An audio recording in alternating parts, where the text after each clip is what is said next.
Assalamualaikum warahmatullahi wabarakatuh. Perkenalkan, nama saya Nirmawati Tahir, NIM 1314230003. Pada kesempatan kali ini saya akan membahas materi tentang mendeskripsikan pengelolaan karir SDM. Latar belakang, karyawan merupakan aset utama perusahaan yang memiliki peran sebagai perencanaan dan pelaku berbagai aktivitas dalam suatu organisasi. Mereka mempunyai pikiran, perasaan, keinginan, status, dan latar belakang pendidikan yang dibawa ke dalam suatu lingkungan organisasi perusahaan. 1. Dasar manajemen karir. A. Karir. Karir adalah suatu arah kemajuan profesional. Kata yang menggunakannya terbatas pada pekerjaan yang memiliki kemajuan hierarki formal, seperti halnya manajer dan profesional. Karir diartikan juga sebagai serangkaian pengalaman kerja seseorang yang mengalami perkembangan. B. Tujuan karir.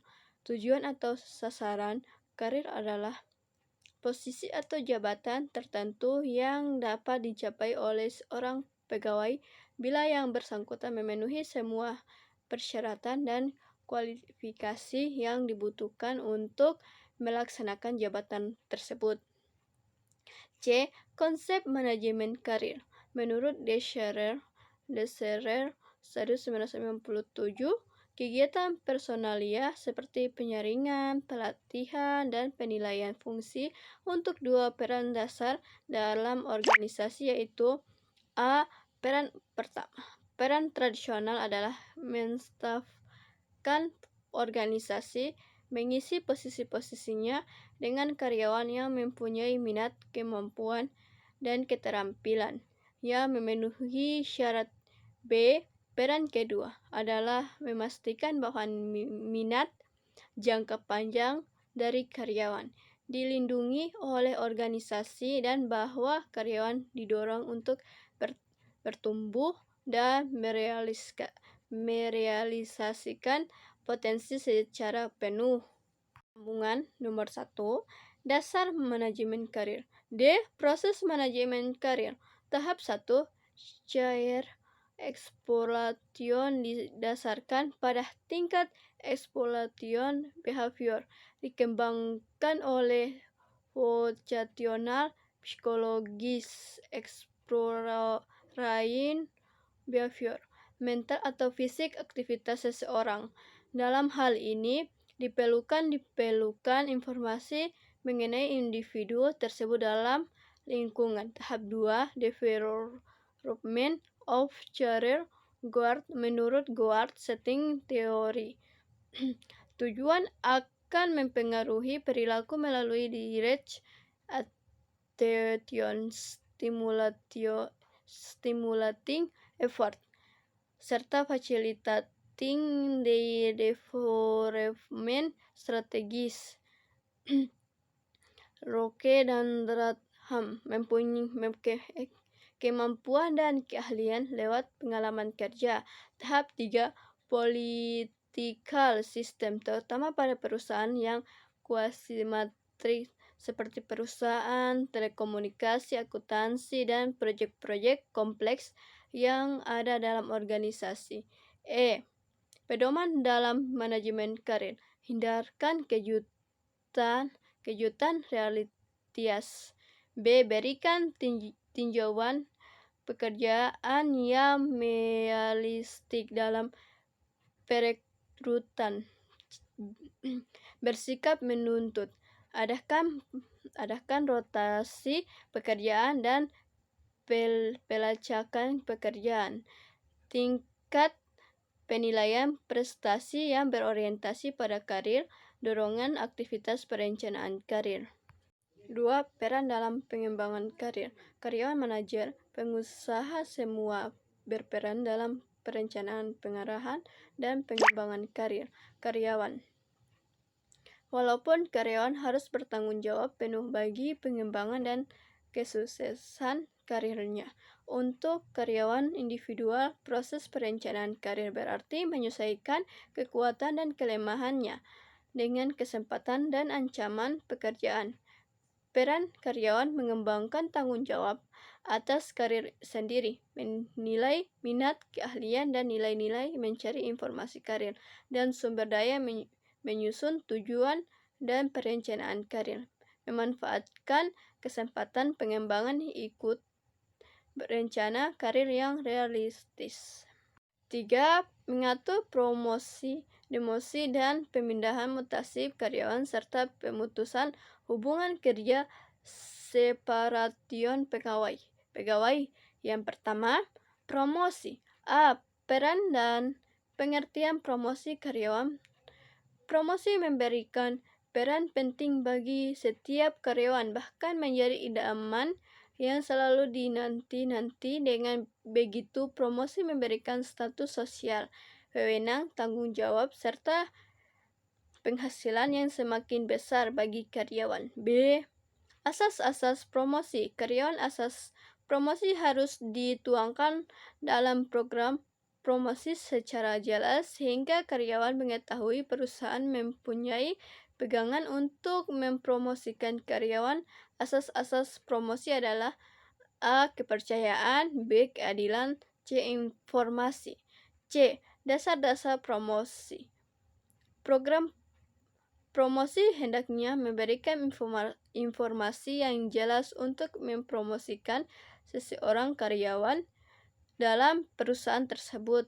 Pengalaman yaitu promosi yang didasarkan pada lamanya pengalaman kerja karyawan. Pertimbangan promosi adalah pengalaman kerja seseorang, kombinasi pengalaman dan kecakapan, yaitu promosi yang berdasarkan pada lamanya pengalaman dan kecakapan.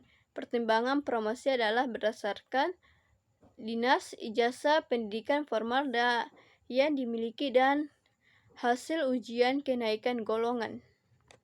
D. Syarat-syarat promosi. Dalam mempromosikan karyawan harus sudah dipenuhi syarat-syarat tertentu yang telah direncanakan dan dituangkan dalam program promosi perusahaan. Syarat-syarat promosi harus diinformasikan kepada semua karyawan agar mereka mengetahuinya secara jelas. Kejujuran, terutama pada diri sendiri, bahwanya perjanjian dalam menjalankan atau mengolah jabatan tersebut sesuai kata dengan perbuatannya.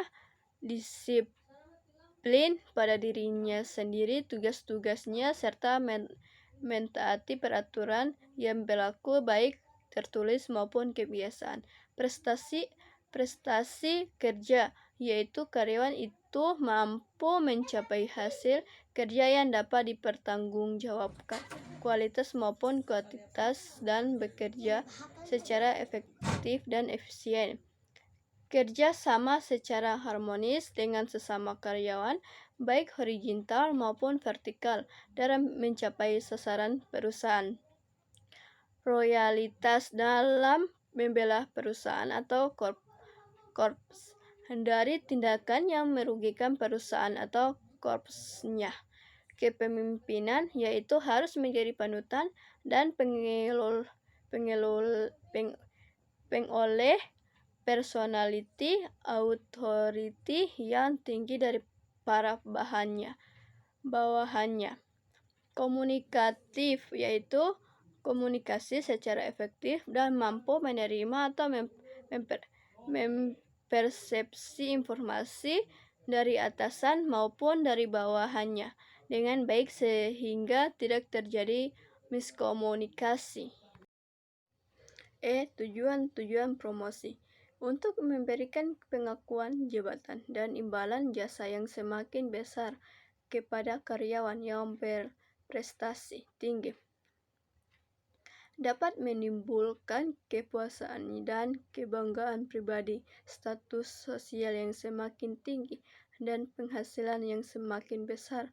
Untuk merangsang agar karyawan lebih bergairah bekerja, berdisiplin tinggi, dan memperbesar produktivitas kerjanya. Untuk menjamin stabilitas kepegawaian dengan merealisasikan promosi kepada karyawan dengan dasar dan pada waktu yang tepat, serta penilaian yang tinggi.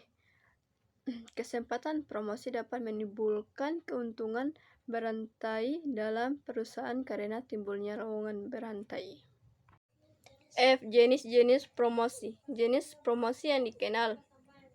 Penulis adalah promosi sementara, yaitu seorang karyawan dinaikkan jabatannya untuk sementara karena adanya jabatan yang lowongan yang harus segera diisi seperti penjabat, dekan. Promosi tetap yaitu dipromosikan dari suatu jabatan ke jabatan yang lebih tinggi karena karyawan tersebut telah memenuhi syarat untuk promosikan dan sifat promosi ini adalah tetap.